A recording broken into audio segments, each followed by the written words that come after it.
first of all, let me welcome all of you for your level 1 introduction class. आप सबका स्वागत करती हूँ मैं कि आज आप सब जो हैं अपना इतना प्रेशियस, इतना अनमोल अनमोल टाइम निकाल के जो है यहाँ पे एकत्रित हुए हैं L1 की क्लास करने के लिए। जो लेवल क्लासेस हैं ये L10 तक होती हैं, L1 से स्टार्ट होके L10 तक होती है and this is just the beginning, जिसमें आप इनिशियल स्मॉल बुक्स पढ़ेंगे, ठीक है। फिर आप लेवल 2 में भगवत गीता पढ़ेंगे। हमारे बहुत सारे भक्त अभी L2 कर रहे हैं। लास्ट वीक से स्टार्ट हुआ था L2 की क्लास, और हमारे जो लास्ट ईयर वाले पिछले 6 महीने जिन्होंने L2 करा है वो L3 में जा चुके हैं और वो लेवल 3 की क्लासेस कर रहे हैं, जिसमें आचार्य के बारे में और जो हमारे संप्रदाय हैं और इनसे रिलेटेड जो है क्लासेस होती हैं। L5 से हमारा भागवतम स्टार्ट हो जाता है और L10 तक चैतन्य चैतामृत इंक्लूडिंग एवरीथिंग हम लेवल्स में सारे ग्रंथों को पढ़ते हैं, ठीक है। तो अभी जो है this is just the beginning of our journey, ये हमारे जर्नी की शुरुआत है जिससे हम लेवल 1 से स्टार्ट कर रहे हैं। तो the greatness of a person is defined by the path chosen by him. किसी इंसान की ग्रेटनेस का कैसे पता चलता है, by the path they choose, कि वो किस रास्ते पे हैं, उन्होंने क्या रास्ता चुना है। हमारे सामने बहुत, आप सबके सामने भी बहुत सारे इनविटेशन आए होंगे, किसी के पास कोई इनविटेशन आया होगा, कहीं का आया होगा, किसी के पास कहीं का आया होगा, है ना। कोई कैसे प्रीच करता होगा, कोई कैसे प्रीच करता होगा, but the greatness of the person, है ना, इज डिफाइंड बाय कि वो कैसा रास्ता चुन रहे हैं, उन्होंने फाइनली क्या ऑप्ट किया है, किस प्रोसेस को ऑप्ट किया है, उससे पता चलता है, ठीक है। So the great person always choose those part which bring higher purpose in their life. जो ग्रेट पर्सन होते हैं वो हमेशा कैसा पार्ट चुनते हैं, वो ऐसा पार्ट चुनते हैं जो उनकी लाइफ में कुछ हायर पर्पस दे, है ना, जिनसे कुछ उन्हें हायर टेस्ट मिले, जिनसे उन्हें सेटिस्फैक्शन मिले। और कैसी सेटिस्फैक्शन मिले, हायर सेटिस्फैक्शन मिले, है ना, ऐसा आनंद मिले उन्हें जो और कहीं से नहीं मिल सकता, है ना। जैसे सबका एक अलग टेस्ट होता है, सब किसी को डांस बहुत ज्यादा पसंद है ना। तो जैसे किसी और की भी शादी हो रही होती है, बैंड बाजा बज रहा होता है तो वो घर में नाचते हैं, है ना। क्यों? क्योंकि उन्हें डांस बहुत ज्यादा पसंद है ना। किसी को जो है कुछ पसंद है, किसी को कुछ पसंद है। तो हमें यहाँ पे क्या सीखना है कि हमें अपने स्किल्स को, हमें अपने टैलेंट को कैसे जो है किसकी सेवा में लगाना है, भगवान की सेवा में लगाना है ना। This is what is Krishna consciousness, ये है कृष्णा कॉन्शियसनेस। हम देखते हैं कि जो जिस चीज में अच्छा है वो कैसे, अब लोग नाचते हैं, लोग डीजे पे भी नाचते हैं, और लोग नाचते हैं मंदिर में जाके भी नाचते हैं, है ना। तो हमें यहाँ पे क्या सीखना है कि हम कैसे अपनी जो स्किल्स हैं हमारे, उसको कैसे हम कृष्ण की सेवा में लगा सके, है ना। तो आप सब जो है बहुत ही भाग्यशाली हैं। कृष्ण जो है अपनी भक्ति जो है सबको नहीं देते हैं, है ना। It is not very easy to become Krishna's devotee. भक्त बनना भगवान के जो है बहुत मुश्किल है। आप देखिए कितने सारे लोग हैं इस संसार में, लेकिन हर कोई जो है कृष्ण भक्त नहीं है ना। कोई जो है डेमीगॉड्स के चक्कर में, बोलते हैं कि जो कृष्ण का भक्ति कर पा रहा है ना, जो जप कर पा रहा है, जो हरे कृष्ण महामंत्र का जप कर पा रहे हैं, उसने पहले पता नहीं कितने साल तक जो है देवी देवताओं की तपस्या करके उनको प्रसन्न किया है, तब जाके जो है उन्हें क्या मिला है, यहाँ पे कृष्ण का नाम लेने का अवसर और कृष्ण का नाम लेने का मौका उनको मिला है। बहुत सालों तक, बहुत टाइम तक वो क्या कर चुके हैं, वो भगवान को प्रसन्न कर, डेमीगॉड्स को, देवी देवताओं को प्रसन्न कर चुके हैं, तब जाके जो है उन्हें अवसर मिला है कि वो कृष्ण का नाम ले सके और कृष्ण की आराधना कर सके। तो एक बहुत ही सुंदर श्लोक आता है, मनुष्याणाम शस्त्रेषु दुर्लभ मानुष्य देहो। तो क्या बोला जा रहा है इस श्लोक में कि जो मनुष्य का जीवन है वो बहुत ही दुर्लभ है ना। 84 लाख योनियों के बाद जो है हमको क्या मिलता है, मनुष्य की योनि मिलती है, मनुष्य का जन्म मिलता है ना। तो अगर मनुष्य का जन्म हम सबको मिला है तो हमें क्या करना है, इसका प्रॉपर यूटिलाइजेशन करना हमें आना चाहिए, है ना। तो बहुत सारे ऐसे लोग हैं जो मनुष्य का जीवन पाके भी उनको बोलते हैं क्या करना है, मनुष्य का जीवन मिला है तो पूरा जो है यूटिलाइज करो, है ना, और पूरा उसको टू द ग्रेट एक्सटेंड, जितने बार हैं सब में जाओ, जितनी वैरायटी है उल्टी उल्टी चीजों की वो सारी वैरायटीज जो है यूज करो, है ना। वो क्यों बोलते हैं, क्योंकि पता नहीं दोबारा जन्म होगा कि नहीं, क्योंकि they don't believe in going back to God head.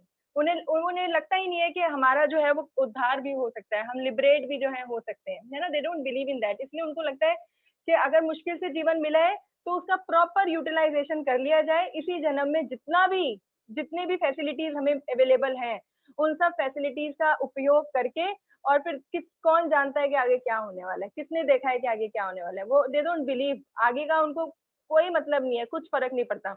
उनको लगता है कि अभी जो हमारा जन्म हुआ है उसको बस हम जो है प्रॉपर तरीके से यूटिलाइज कर ले, जितने शौक है वो अभी पूरे कर ले, लेकिन पता नहीं कि क्या होगा आगे, है ना। तो जो काफी सारी गर्ल्स होती है उनको लगता है कि अगर हम बहुत छोटे छोटे कपड़े पहनेंगे तो शायद हम ज्यादा सुंदर लगेंगे, है ना। तो वो जो है अपने शौक को पूरा करने के लिए बहुत, और जितने छोटे कपड़े उतने महंगे कपड़े, ऐसा होता है। और फिर भी इतने जो है लक्ष्मी जो है स्पेंड करते हैं अपने शौक को पूरा करने के लिए, है ना। क्यों करते हैं? रीजन कि उनको लगता है कि मनुष्य का जीवन मिला है तो कर ले अपने सारे जो उनके सारे जो डिजायर्स हैं उनको पूरा करने के लिए, है ना। तो मनुष्य का जीवन जो है काफी दुर्लभ है, और आप सब जो है बहुत ही भाग्यशाली हैं जो आप क्या कर रहे हैं, इस मनुष्य जीवन का अच्छे से उपयोग कर रहे हैं और इसे क्या कर रहे हैं, कृष्ण की सेवा में लगा रहे हैं। तो आप सब जो है बहुत ही भाग्यशाली है। और जो इंटेलिजेंट इंसान होता है, जैसे मैंने बताया, वो हमेशा यही चाहता है कि कैसे जो है हम क्या कर सके, अपने जीवन के लक्ष्य को पूर्ण कर सके। अब आप बोलेंगे कि हमारा जो जीवन का लक्ष्य है वो है, स्टूडेंट बोलेगा कि मेरे को सीए बनना है, सीएस बनना है, बीएड करके टीचर बनना है ना। और भी कई बहुत सारे लक्ष्य हो सकते हैं। ये जो है हमारे शॉर्ट टर्म गोल्स हैं, ये हमारे लाइफ के ऐसे गोल्स हैं जो हम पूरा कर लेंगे, और इसके बाद फिर क्या है, हमें जो है एक डिजायर हमारा खत्म होगा, हमारा दूसरा डिजायर सामने एकदम तैयार होगा, है ना। अभी लगता है कि चलो पहले बच्चे बड़े हो गए, इनकी शादी कर ले, है ना। फिर लगता है कि चलो अब शादी हो गई तो इनके भी बच्चे हो गए हैं, अब इनका ध्यान रख ले, है ना। और फिर मतलब एक के बाद एक जो है हमारे डिजायर जो है बढ़ते रहते हैं, लेकिन वो कभी भी पूर्ण नहीं होते, वो कभी खत्म नहीं होते, और ऐसे ही हमारा एंड आ जाता है, लाइफ हमारा खत्म हो जाता है, लेकिन डिजायर्स हमारे खत्म नहीं होते हैं, है ना। तो डिजायर्स जो है वो अनलिमिटेड है, अनलिमिटेड है, और वो कभी भी खत्म नहीं होने वाले हैं। तो हमें अपने डिजायर से क्या करना है, डिजायर के ऊपर रह के हमें सैक्रिफाइस नहीं करना है ना। हमें सैक्रिफाइस नहीं करना है, मतलब हमारे जो नियम है वो क्या होने चाहिए, बिल्कुल फिक्स होने चाहिए। फिक्स होने चाहिए मतलब हमारे कुछ रूल्स एंड रेगुलेशंस होने चाहिए, क्योंकि आउटपुट कैसा है, आउटपुट बहुत ही वंडरफुल मिलने वाला है हमें। तो उस वंडरफुल आउटपुट के लिए हमें क्या करना होगा, हमें ऑस्टेरिटी करनी होगी, तपस्या करनी होगी। हम सोचे कि हम एसी में बैठ जाएं, है ना, एसी में आराम से सोएं और सुबह लेट उठे, और लेट उठने के बाद जो है अपना आराम से सारे सारे काम करें, और 12 बजे हमारी गुड मॉर्निंग हो। तो फिर इसको ऐसे ऐसे तो हम कुछ भी नहीं ले पाएंगे, कुछ भी हमें नहीं मिल पाएगा, है ना। तो अगर हमें कुछ चाहिए तो हमें कुछ ना कुछ स्ट्रगल करना पड़ता है, कुछ ना कुछ मेहनत करना पड़ता है। ऐसे ही यहाँ तो हमारा गोल इतना बड़ा है, हमारा एम इतना बड़ा है, यहाँ पे तो हम स्वयं कृष्ण को कृष्ण से मांग रहे हैं, है ना। तो इतनी बड़ी चीज मांगने के लिए हमें कुछ तो स्टैरिटी करनी पड़ेगी। इसलिए सुबह सुबह बोला जाता है कि हमें मॉर्निंग में उठना है, समय पे उठना है, बिल्कुल मॉर्निंग में टाइम पे उठ के हमें अपना जो है हमारा टाइम टेबल होना चाहिए, अलॉटेड टाइम टेबल होना चाहिए, जिसमें हम अपना मॉर्निंग साधना प्रॉपर से करें। क्योंकि जो मॉर्निंग आवर्स होते हैं उसमें अगर हम साधना करते हैं तो उसका आउटपुट जो होता है वो ट्रेमेंडस होता है, बहुत अच्छा आउटपुट जो है हमें मिलता है ना।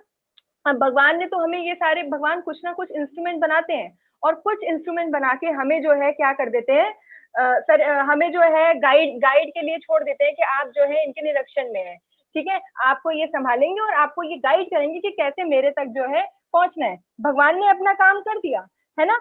लेकिन हम जो है क्या होते रहते हैं, मिसगाइड होते रहते हैं। हमें बहुत सारे ऐसे ऑप्शंस मिलते हैं जिससे हमें लगता है कि I think this is better, I think this is better, और हम जो है चॉइस नहीं ले पाते हैं कि हमें एक्चुअली में करना क्या है। फॉर एग्जाम्पल जैसे पेरेंट्स होते हैं, पेरेंट्स क्या करते हैं, पेरेंट्स बच्चे का कॉलेज में या स्कूल में एडमिशन करा देते हैं ना। एडमिशन कराने के बाद पढ़ना किसको है, बच्चे को पढ़ना है ना।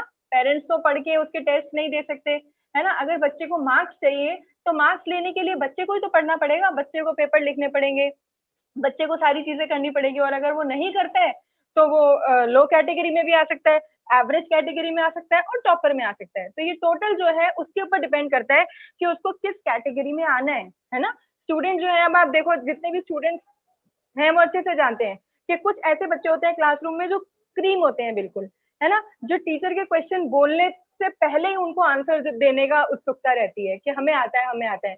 कुछ ऐसे बच्चे होते हैं जिनको थोड़ा लेट समझ आता है ना, जो थोड़ा लेट समझते हैं और फिर काफी सोच समझ के जो है उत्तर देते हैं। और कुछ ऐसे होते हैं स्टूडेंट्स जिनको पुशअप करते रहो बार बार, तब जाके वो समझते हैं। उनको बार बार जो है रिमाइंडर्स चाहिए होते हैं, है ना, और रिमाइंडर्स देने के बाद उनको जो है फिर समझ आता है। और कुछ ऐसे बच्चे होते हैं जिनको आप कितना भी बोल लो, उनके सर पे जू जो है नहीं रहती, उन्हें समझ में ही नहीं आता। उन्होंने वो बिल्कुल जिद्दी होते हैं, उन्होंने ठान रखा होता है कि पढ़ना ही नहीं है। उन्होंने ठान रखा होता है क्या होगा देख लेंगे, यूपी बोर्ड से एडमिशन करा के पास हो जाएंगे, क्या फर्क पड़ता है। सीबीएसई वाले नहीं करेंगे तो यूपी वाले थोड़े से पैसे खर्च करके जो है कर देंगे, है ना, क्योंकि उन्होंने ठान रखा है कि करना ही नहीं है। ऐसे ही हम लोगों के साथ भी होता है। हम लोग भी ना हमें काफी बार इंस्ट्रक्ट किया जाता है, गाइड किया जाता है कि करो, ये आपके वेलफेयर के लिए, इससे आपको भला होगा, इससे आपको फायदा होगा। कई तो इंटेलिजेंट होते हैं, है ना, जो तुरंत जो है बिल्कुल एक पैर पे खड़े हो जाते हैं और बिल्कुल एक्टिव हो जाते हैं। और कई होते हैं जो थोड़े टाइम में एक्टिव होते हैं, है ना, टाइम लेते हैं, काफी टाइम ले लेके जो एक्टिव होते हैं। और कई होते हैं जो रिमाइंडर, माता जी आज आप क्यों नहीं आए मंगला आरती में, माता जी थोड़ा सा दिक्कत था, क्यों नहीं आए आप, माता जी बस अब आना शुरू कर दूंगी, अब मैं सोच रही हूँ कि now I will be regular, है ना। अब उन्हें टाइम चाहिए, टाइम ले लेके फिर जो है वो प्रयास करते हैं आने का। कुछ ऐसे होते हैं कि वो आना ही नहीं है, एग्जिट ले लेंगे, अगर उन्हें ज्यादा बोलोगे तो ग्रुप ही छोड़ के भाग जाएंगे है ना। तो ऐसी कैटेगरीज जो होती है, ये हमारे स्पिरिचुअल लाइफ में भी है, हम जो देखते हैं, है ना। तो हर कोई चाहता है कि उसे हायर टेस्ट मिले, है ना, हर कोई चाहता है कि वो आनंदित रहे। कोई ऐसा इंसान नहीं है जो स्ट्रगल चाहता हो, जो चाहता हो कि लाइफ में हमें दुख मिले। कुंती महारानी को छोड़ के, कुंती महारानी जैसा तो कोई भी नहीं है जो बोले कि भगवान मुझे दुख दो, और ऐसा दुख दो कि जो कभी खत्म ही ना हो, और मतलब जितना दुख मेरे पास आएगा उतना मैं आपका नाम ले पाऊंगी। कोई हम में से क्या कोई है ऐसा जो बोले कि भगवान मुझे दुख दो, क्योंकि जितना दुख आप मुझे दोगे उतना मैं आपको याद कर पाऊंगी। नहीं, हम बिना दुख के ही भगवान को याद करने वालों में से, है ना। तो किसी को भी परेशानी नहीं चाहिए। Everyone wants to be happy in life, है ना। हर किसी को चाहिए कि वो खुश रहे और खुशी खुशी जो है अपना जो उसकी रिस्पॉन्सिबिलिटीज है उसे करता रहे, है ना। तो हम उस कैटेगरी में आते हैं सब। तो हमें जो है अगर खुशी खुशी भगवान को सर्व करना है, खुशी खुशी भगवान को अगर हम सर्व करना चाहते हैं, तो we should be strict in our rules and regulation. मैं आप लोगों को बताना चाह रही हूँ कि अगर हम एक बार कुएं में कूद गए हैं, है ना, तो हमें जो है वहां से फिर निकलने का प्रयास नहीं करना है। ये ऐसा कुआं है जो आपको अल्टीमेट बहुत ही वंडरफुल बेनिफिट देने वाला है ना, जो आपकी लाइफ चेंजिंग मैजिक जो है करने वाला है, ये ऐसा कुआं है। तो हमें जो है डिटर्मिन्ड रहना है। डिटर्मिन्ड रहना है मतलब एक बार हमने जो सोचा है कि हमें ये लेवल करना है, तो आप सब, आज तो इंट्रोडक्शन क्लास है, आज तो मैं आपको कोई बुक नहीं पढ़ा रही हूँ। मैं आपको बस एक नॉर्मल सा भी आपके साथ स्क्रीन शेयर करूंगी जिसमें मैं आपको बताऊंगी कि हमारा क्या सिलेबस है और हमें क्या क्या बुक्स पढ़नी है, ठीक है। और नॉर्मल इंट्रोडक्शन क्लास में आपको दे रही हूँ, लेकिन हाँ, ये मेरा आप सबसे एडवाइस है कि हम सब जो हैं डिटर्मिनेशन के साथ अपने कोर्सेज को करें, डिटर्मिनेशन के साथ करें। मतलब हम लोग बहुत ही ज्यादा डिटर्मिन्ड होने चाहिए कि हमें अपना हर लेवल, अपना हर कोर्स जो है काफी अच्छे से करना है। We should always be ready to make notes, है ना। ऐसा नहीं कि हम कुछ कुछ और साथ में चल रहे हैं और फिर हम जो है इन क्लासेस को सुन रहे हैं, फिर थोड़ी देर में भूल गए। हम जो भी करें, जो भी काम करें, जो भी क्लास करें, 40 मिनट 50 मिनट की क्लास होती है। शुरू के 5 मिनट कीर्तन, 10 मिनट लास्ट के जो है क्वेश्चन आंसर्स होते हैं, वो आपको नहीं लिखने होते। लेकिन 40-45 मिनट की जो क्लास होती है उसमें आप प्रयास करें कि आप बिल्कुल अपना कैमरा ऑन करके अपनी सारी चीजों को छोड़ के नोटबुक पेन के साथ रेडी रहें और नोट्स बनाएं, है ना। आगे वाली जो क्लासेस होनी चाहिए, मतलब ऐसे आपको अटेंड करना चाहिए कि आप, अगर आपको बोल दिया जाए कि आपको वो वाली क्लास दोबारा रिपीट करनी है जो मैंने पिछली बार बताई, तो आप इतने रेडी होने चाहिए अपने मटेरियल के साथ कि आप उसी वक्त हैंड रेज करें और बोले yes I have written everything, मैंने सब कुछ लिखा है और मैं ये क्लास रिपीट कर सकती हूँ जो आपने मुझे बताया था, जो आपने समझाया था। उसके अगर की पॉइंट्स भी आप लिख लेंगे तो आप आसानी से क्लास जो है वो रिपीट कर पाएंगे, है ना। मतलब आप, मैं आपको बता सकती हूँ कि आप अगर लिखने को अपनी हैबिट में लेके आएंगे, अगर आप चीजों को लिखेंगे, सारा लेक्चर मत लिखिए, लेकिन उसमें से जो की पॉइंट्स हैं, जो इंपॉर्टेंट पॉइंट्स हैं, अगर आपको वो, अगर आप वो नोट कर सकते हैं तो वो पॉइंट देखते ही आपको याद आ जाएगा कि इससे रिलेटेड माता जी ने क्या बताया था, है ना। तो हमें जो है क्या करना है, इंपॉर्टेंट पॉइंट्स हमेशा नोट करते रहना है, खाली आज की क्लास में नहीं। जितनी भी क्लासेस हम लें, कोई भी लेक्चर हम लें, ये हमारी हैबिट होनी चाहिए कि हम हमेशा नोट्स बनाए, पेन और पेपर के साथ हमेशा रेडी रहें। तो एक बार अजन्मा कृष्ण प्रभु जी ने अपने लेक्चर में डिटर्मिनेशन का बहुत ही सुंदर एग्जाम्पल दिया था। किसका? एक पक्षी का और एक समुद्र का एग्जाम्पल दिया था, अगर आप में से किसी को याद हो तो। उसमें प्रभु जी ने बताया था कि एक पक्षी जो है वो क्या करता है, एग जो है हैच करता है, एग देता है, और एग देने के बाद वो समुद्र जो है वो क्या करता है, अपने बहाव में उस एग को ले जाता है ना। तो फिर क्या होता है, अब जो पक्षी है वो बोलता है समुद्र को कि मुझे अंडा जो है वो वापस कर दो, लेकिन समुद्र जो है वो वापस करने के लिए तैयार नहीं होता है ना। तो फिर जो है पक्षी जो है उसे काफी क्रोध आता है, और पक्षी क्या बोलता है कि मैं क्या करूंगा, अगर तुम मेरा अंडा वापस नहीं करोगे तो मैं तुम्हारा जो समुद्र है वो क्या कर दूंगा, बिल्कुल सुखा दूंगा, है ना। तो अब वो पक्षी देखिए, क्या उसके लिए संभव है कि वो इतने बड़े समुद्र को सुखा दे? उसके लिए बिल्कुल भी संभव नहीं है। लेकिन फिर भी वो क्या करता है, अपनी चोंच से एक एक बूंद जो है वो बाहर लेके जाता है, और वो बोलता है कि एक दिन ऐसा जरूर आएगा कि मैं क्या करूंगा, समुद्र को सुखा दूंगा, है ना। तो वो प्रयास करने में लग जाता है, लेकिन अपना डिटर्मिनेशन, इसका जो पॉसिबल नहीं है ये चीज, इट इज नॉट पॉसिबल कि वो समुद्र को अपने चोंच से एक एक बूंद जो है समुद्र की बाहर निकाले और उससे जो है समुद्र सूख जाए। क्या पॉसिबल है? नहीं है। लेकिन फिर भी कि डिटर्मिनेशन इतनी ज्यादा थी कि वो लगा रहा इसी प्रयास में कि वो जो है क्या कर पाएगा, समुद्र को सुखा पाएगा। तो वहां पे जो है गरुड़ देव भी आते हैं, और जब देखते हैं उस पक्षी का डिटर्मिनेशन जो है, देखते हैं कि ये पक्षी जो है इतनी मेहनत और इतना प्रयास करने के लिए तैयार है ना, जो ये नहीं कर सकता, जो इसके लिए कभी भी संभव नहीं है, जो कभी भी पॉसिबल नहीं है, वो काम भी जो है वो करना इतने डेडिकेशन के साथ और इतने डिटर्मिनेशन के साथ कर रहा है ना। तो गरुड़ जी जो है उससे प्रसन्न होके समुद्र को बोलते हैं कि अगर तुम जो है इसका अंडा वापस नहीं देते हो तो मैं, गरुड़ जी तो कर सकते हैं ना, सुखा सकते हैं वो तो वो बोलते हैं कि मैं क्या करूंगा, मैं तुम्हारा समुद्र जो है 1 मिनट में सुखा दूंगा। तो फिर जो है समुद्र जो है डर जाते हैं, और फिर वो उस पक्षी का अंडा वापस कर देते हैं। तो इस स्टोरी से हमें क्या सीखने को मिलता है? इस स्टोरी से हमें ये सीखने को मिलता है कि हो सकता है कि हम पढ़े लिखे ना हो सकता है कि हम में इतनी योग्यता ना हो कि हम नोट्स बना सकें, हम लिख सकें चीजों को, है ना। हम में इतनी योग्यता ना नहीं है कि हम इवन अच्छे से समझ भी सकें।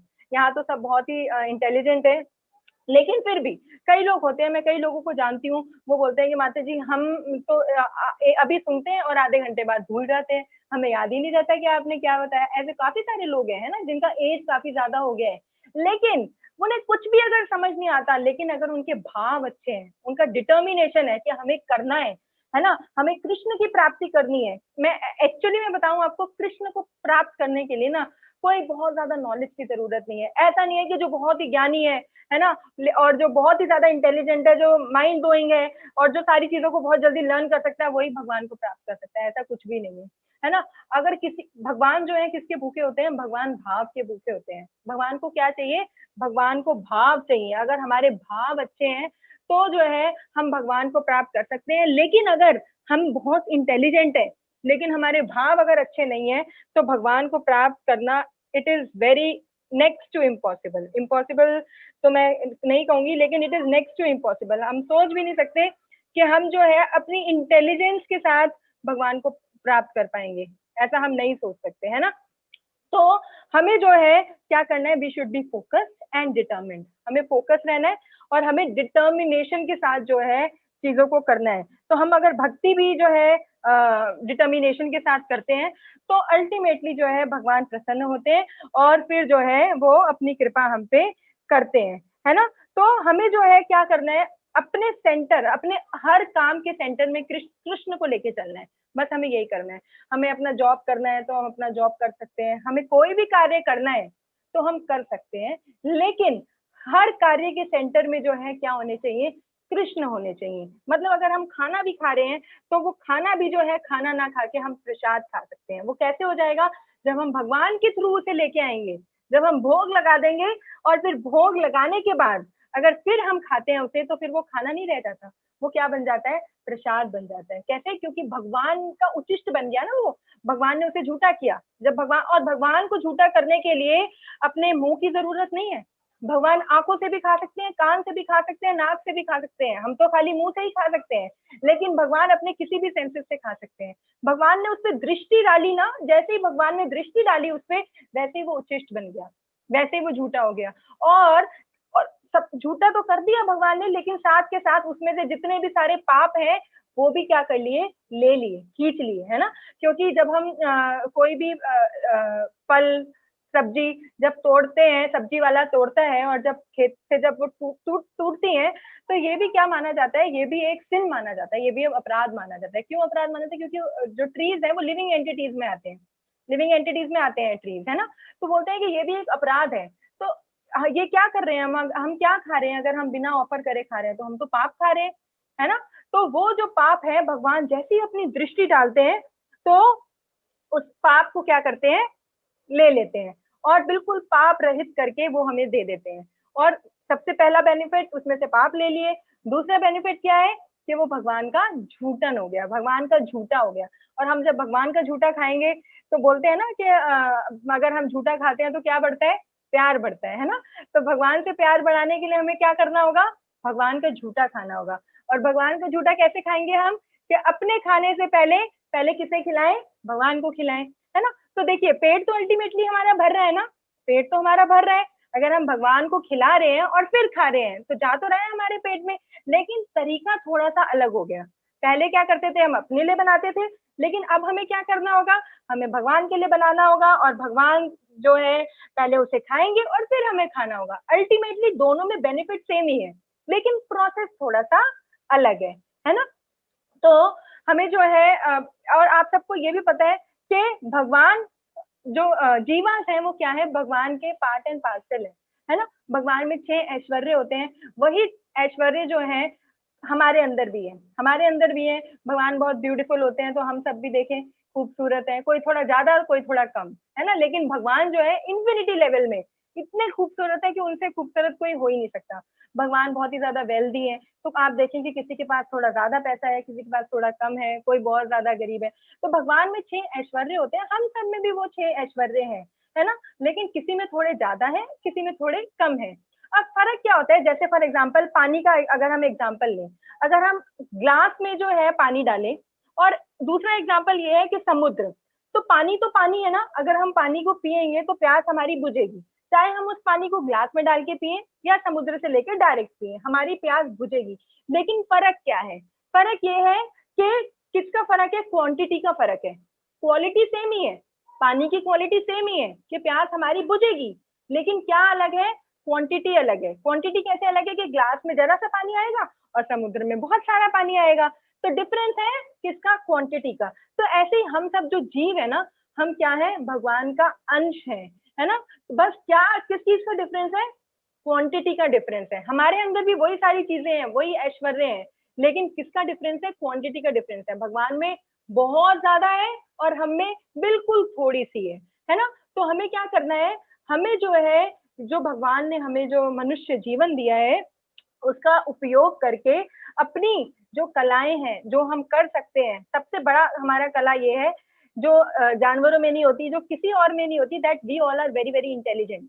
हम लोग बहुत ही बुद्धिमान है, भगवान ने हमें बुद्धि दी है कि हम सही और गलत के बीच में डिफरेंस कर सकते हैं। हमें पता है कि हमारे लिए क्या सही है और हमारे लिए क्या गलत है। जानवरों को ये नहीं पता।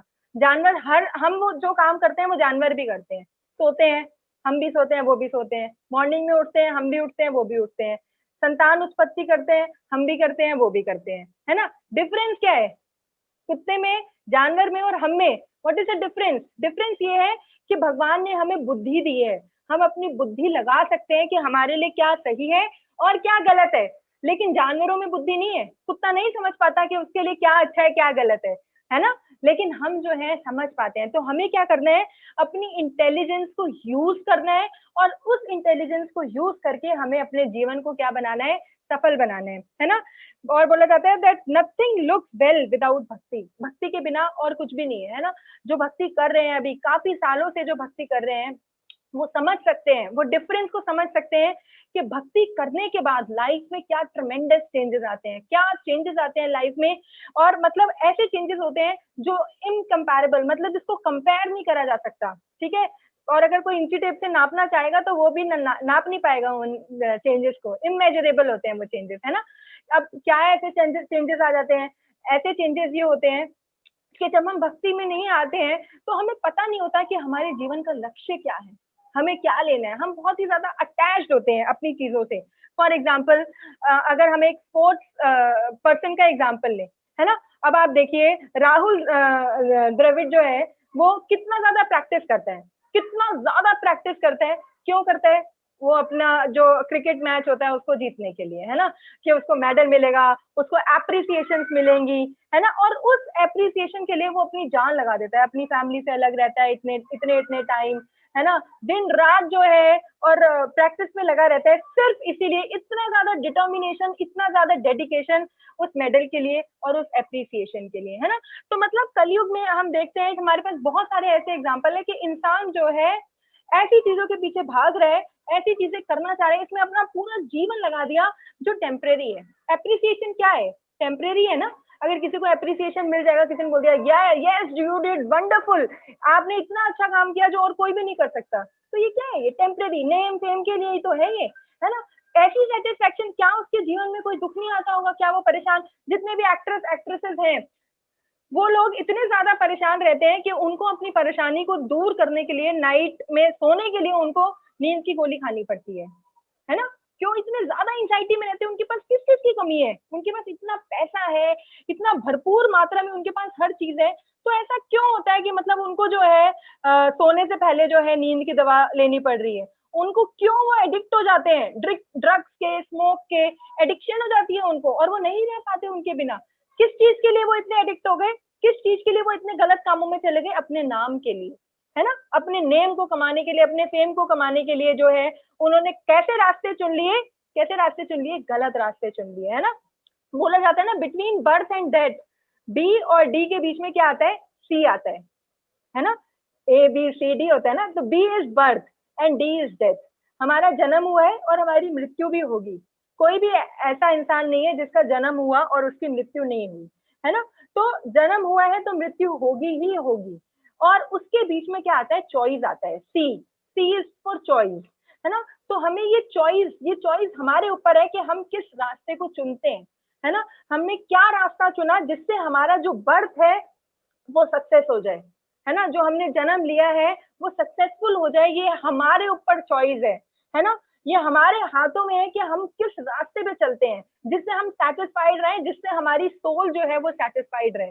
और हमारी सोल जो है, हमारा जो शरीर है वो कैसे सेटिस्फाइड रहता है कि आज तो पिज्जा खाने का मन है, ठीक है, आज बर्गर खाने का मन है, या आज तो पनीर खाना है, बहुत दिन से पनीर नहीं खाया। तो ये सारी चीजें जो है ये किसके लिए? अपनी बॉडी के लिए, है ना। अपनी बॉडी के लिए, मतलब अपने टेस्ट, हमारी जीभ के लिए, और हमारे सेंसेस को सेटिस्फाई करने के लिए कि अरे हाँ आज पिज्जा देखते ही जो है आंखें जो है बिल्कुल सेटिस्फाइड होगी। तो अपने सेंसेस को सेटिस्फाई करने के लिए ये चीजें हैं, है ना। तो ये क्या है? मटेरियल लेवल पे, बॉडीली लेवल पे है। लेकिन जो हमारी सोल है, हमारी जो आत्मा है, उसकी भी तो कुछ खुराक होगी, है ना। जैसे हम अपनी बॉडी को खुराक देते हैं, ऐसे ही हमारी सोल की भी कुछ खुराक है। और हमारी सोल की क्या खुराक है? हरि नाम, है ना। हरि नाम जो है ये हमारे सोल की खुराक है, उसका खाना है, ये सोल का खाना, है ना। लेकिन हम क्या करते हैं? हम क्या करते हैं? अपनी बॉडी को तो सेटिस्फाई करते रहते हैं, लेकिन हमारी सोल जो है, खैर हम तो नहीं करते हैं, हम में से तो मैक्सिमम सभी भक्त जो है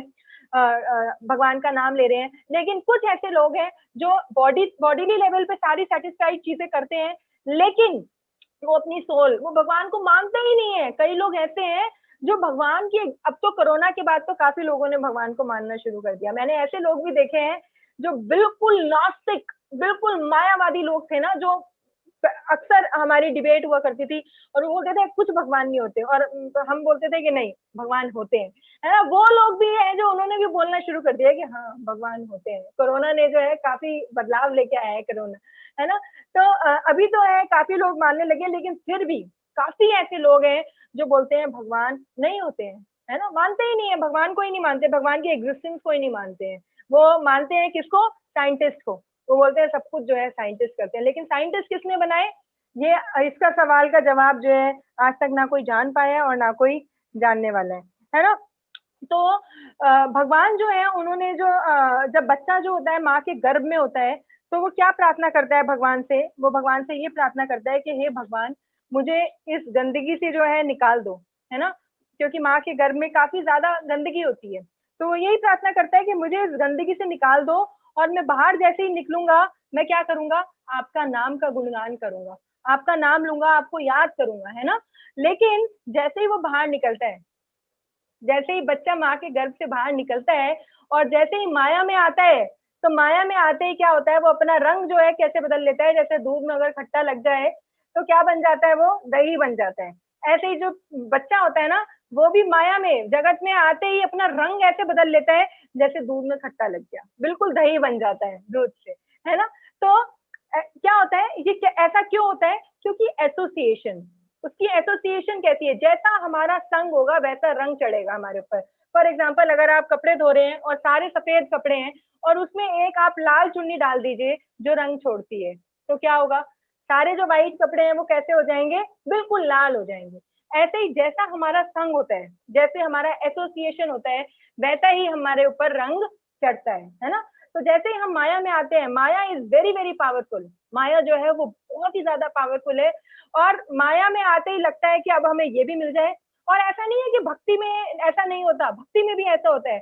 फॉर एग्जाम्पल, किसी माता जी ने बहुत ही सुंदर गोपी ड्रेस पहनी है, तो लगता है ये माता जी की इतनी सुंदर गोपी ड्रेस है, हमें भी चाहिए ऐसी गोपी ड्रेस, है ना। तो मतलब डिजायर जो होते हैं ना, ह्यूमन जो है वो एक्चुअली में क्या है, पुतले हैं। किस चीज के पुतले हैं, गलती, गलती करना जो है वो ह्यूमन का नेचर है। हम बहुत सारी गलतियां, अनलिमिटेड गलतियां हम करते हैं, है ना। लेकिन भगवान हमें अवसर भी देते हैं कि हम क्या कर सके, उन गलतियों को सुधार कर सके, है ना। भगवान ऐसे बहुत सारे मौके देते हैं कि हम उन गलतियों का सुधार कर सके और आगे बढ़ सके, है ना। हमारा ऐसा संग, हमारा ऐसा सुंदर संग बनाते हैं जिससे जो है हम आगे बढ़ सके। तो हमें उस संघ का पूर्ण लाभ उठाना है और हमें जो है क्या करना है, भक्ति में आगे बढ़ना है। तो मैं भी आपके साथ स्क्रीन शेयर करती हूँ, जिसमें मैं आपको बताती हूँ कि हमें क्या पढ़ना है लेवल 1 में।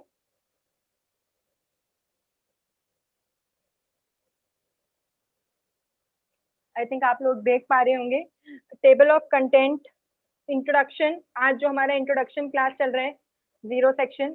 After that section 1, platform of real happiness. Section 2, Mantra meditation. ऐसे ही आपके 17 सेक्शन होंगे। लास्ट में रिव्यू एंड क्वेश्चन आंसर्स, ठीक है। फोर्थ सेक्शन आप देख रहे हैं इवैल्यूएशन का। पहले 3 सेक्शंस में आपका बुक्स पढ़ाई जाएंगी आपको, और तीसरे सेक्शन में आपका इवैल्यूएशन होगा। मतलब आपने इन 3 सेक्शन से क्या सीखा वो आपको जो है बताना होगा। फिर आपका सेक्शन 5, सेक्शन 6, सेक्शन 7, और फिर सेक्शन 8 में आपका इवैल्यूएशन होगा। सेक्शन 9, सेक्शन 10, सेक्शन 11, सेक्शन 12 में इवैल्यूएशन होगा। 13, 14 एंड 15 सेक्शन सेशन, ओके। और सेक्शन 16 में आपका इवैल्यूएशन होगा, और सेशन 17 में रिव्यू एंड क्वेश्चन आंसर्स, ठीक है। ये है आपका टेबल ऑफ कंटेंट। आगे बढ़ते हैं।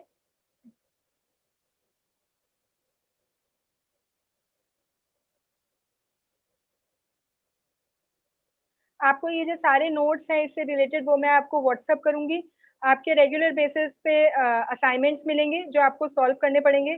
जैसे फॉर एग्जांपल, अगर आपने एक चैप्टर पढ़ लिया, आज तो हमने कोई चैप्टर पढ़ा नहीं है, तो आज के लिए तो आपका कोई असाइनमेंट नहीं होगा। लेकिन आपके पास जो भी क्लास होगा उससे रिलेटेड असाइनमेंट आपके पास ग्रुप में आ जाएगा। वो असाइनमेंट आपको सॉल्व करना होगा, मतलब कुछ क्वेश्चन आंसर्स होंगे, वो आपको सॉल्व करना होगा और फिर आपको उसको सेंड करना होगा। उस असाइनमेंट्स के मार्क्स होते हैं, अटेंडेंस के मार्क्स होते हैं। अगर आपको रेगुलर बेसिस पे आप क्लास अटेंड कर रहे हैं तो अटेंडेंस के आपके मार्क्स होंगे, ठीक है। और आपका लास्ट में इवैल्यूएशन होगा। इवैल्यूएशन में मतलब आपके पास एक टेस्ट आएगा, उस टेस्ट को आपको सॉल्व करना होगा। तो बेसिकली ये क्या है, अब कई लोग सोच रहे होंगे, अरे ये तो जैसे बच्चे को पढ़ाया जाता है स्कूल में, एडमिशन कराया जाता, वैसे ही हो गया है, हमें टेस्ट भी देना पड़ेगा, हमें असाइनमेंट भी करने पड़ेंगे, ये तो बहुत मुश्किल काम है। लेकिन लेट मी टेल यू, उसके लिए आपको कोई अलग से प्रिपरेशन करने की जरूरत नहीं है। जितनी प्रिपरेशन हमें 12th क्लास में, 11th क्लास में करनी पड़ती है, ऐसा करने की कुछ जरूरत नहीं है। अगर आप सिर्फ क्लासेस को बैठ के सुन लेंगे, ढंग से क्लासेस को बैठ के सुन लेंगे, और जो बुक आपको पढ़ाई जाएगी, बिल्कुल पतली पतली छोटी छोटी सी बुक्स हैं जो आपको बुक्स पढ़ाई जाएंगी, वो श्रील प्रभुपाद ने इतने सुंदर तरीके से एग्जाम्पल से सारी चीजों को एक्सप्लेन किया है। वो आपको जो भी स्पीकर आपको क्लासेस देंगे वो आपको पता चल जाएगा। और वो बुक्स जो है अगर आपके पास नहीं है तो आपको पीडीएफ मिल जाएगा, पीडीएफ मिल जाएगा बुक्स का। और उस पीडीएफ से आप जो है अपनी तैयारी कर सकते हैं, अपने चैप्टर को पढ़ सकते हैं, है ना। एक चैप्टर को पढ़ने में वो बुक्स अगर आप दिन में अगर आधा घंटा भी पढ़ेंगे तो मिनिमम 2 घंटे में, मतलब 3-4 दिन में आप वो बुक्स पढ़ लेंगे। अगर आधा घंटा भी पढ़ेंगे एक बुक अगर, तो उसमें छोटे छोटे से चैप्टर्स हैं, आधा आधा घंटा भी देंगे तो 1 हफ्ते में पता नहीं आप कितना कुछ कवर कर लेंगे, है ना। तो आपको पीडीएफ प्रोवाइड कर दी जाएंगी, असाइनमेंट्स प्रोवाइड कर दिए जाएंगे। और हमें जो कोर्स है ना बहुत ही सीरियसली लेना चाहिए। जैसे मैंने बिगनिंग में बताया कि अगर हम सीरियसनेस के साथ लेंगे तो ही उसका अच्छा आउटपुट निकल पाएगा, है ना। जैसे फॉर एग्जाम्पल भगवत गीता जो है काफी लोग जो है काफी बार पढ़ते हैं लेकिन उन्हें पता कुछ भी नहीं होता। क्यों? क्योंकि उन्होंने आज तक सीरियसली लिया ही नहीं। उन्होंने जानने की समझने की इच्छा कभी रखी नहीं, तो इसलिए उन्हें पता नहीं होता। तो अगर हम इस भाव से पढ़ेंगे कि हमें कुछ सीखना है, कुछ आउटपुट निकलना चाहिए हमारी मेहनत का, हमने टाइम दिया, हमने 1 घंटा क्लास सुना, तो उसका कुछ आउटपुट निकलना चाहिए। अगर हमारा ये भाव रहेगा तो आउटपुट 100% निकलेगा, है ना। तो इसमें क्या बोला जाता है, बुक्स आर द बेसिस। अगर जितना हम बुक्स को पढ़ेंगे उतना हम चीजों को समझ पाएंगे, जितना हम ग्रंथों को पढ़ेंगे, जितना हम लेक्चर को सुनेंगे, उतना चीजें को हम समझ पाएंगे। दूसरा बोला जाता है purity is the force. Purity is the force मतलब प्योरिटी कैसे आएगी? अब शुद्धता क्या होती है? शुद्धता ये होती है कि जैसे अगर हम अपनी चीजों को सही से करते हैं, जैसे अगर हम भक्ति सही से कर रहे हैं, हम मॉर्निंग में उठ रहे हैं, तपस्या कर रहे हैं, प्योरिटी किससे आती है? ऑस्टेरिटी से आती है। अगर हमें प्योर बनना है ना, तो इसका मतलब ये नहीं है कि हमें सुबह रोज जो है रगड़ रगड़ के साबुन से नहाना पड़ेगा, नहीं। हमें क्या करना है, अपने हृदय के ऊपर जो मैल जमी है उसे साफ करना होगा। और हृदय की मैल कैसे साफ होती है? हरि नाम से साफ होती है। और हरि नाम अगर हम शुद्धता से लेंगे तो क्या होगा, हमारा हृदय जो है वो शुद्ध बनेगा, है ना। और जितनी शुद्धता होगी हमारे अंदर, जितना सही से हम हरि नाम बोलते हैं ना, भगवान का एक नाम इतना ज्यादा प्योर है कि किसी को भी लिबरेशन प्राप्त करा सकता है, किसी का भी उद्धार हो सकता है, इतना प्योर है भगवान का एक नाम। तो जितना ज्यादा शुद्धता के साथ हम करेंगे उतना जल्दी जो है हम भगवान को प्राप्त कर पाएंगे, है ना। तो हमें क्या है, शुद्धता लेके आनी है। और शुद्धता लाने के लिए हमें जो भी कार्य हम कर रहे हैं, स्पिरिचुअल एक्टिविटीज जो भी हम कर रहे हैं, वो हमें क्या करनी है, पूरे भाव के साथ करनी है, पूरे हृदय से करनी है ना। चाहे हम एक माला करें, लेकिन एक माला ऐसे करें कि भगवान ने इतना सुंदर अवसर दिया है, पता नहीं ये अवसर मुझे कल मिलेगा कि नहीं मिलेगा, है ना। ऐसा क्यों? क्योंकि नो वन नोज, हमें नहीं पता है कि हम हमारा जीवन कितना है। किसी को भी नहीं पता है कि हम क्या कल भी रहने वाले हैं कि नहीं रहने वाले हैं, हमें नहीं पता है ना। तो किसका कितना लाइफ है हमें नहीं पता, life is very very uncertain. तो हमें जो है अपने लाइफ का पूरा यूटिलाइजेशन करना है ना। और वो कैसे कर पाएंगे? जो हर एक नाम को ऐसे लेना चाहिए कि हो सकता है कि ये मेरा आखिरी नाम हो, है ना। इसके बाद मैं ले पाऊंगी कि नहीं ले पाऊंगी। ऐसे इंद्र प्रभु बोलते हैं ना, that we should cry in a manner that this is the last time I am taking the name of Lord, है ना। तो इस तरह से जो है हमें भगवान का नाम लेना चाहिए। और आगे बोला जाता है प्रीचिंग इज द एसेंस, है ना। अगर हम अच्छे से करेंगे तो फिर हम और जो है आगे लोगों को भी बता पाएंगे। तो हमारा एम होना चाहिए कि पहले हम अपना उद्धार करें और फिर दूसरों का उद्धार करें। तो यही था आज का छोटा सा introduction. Thank you so much for your wonderful cooperation. Hare Krishna.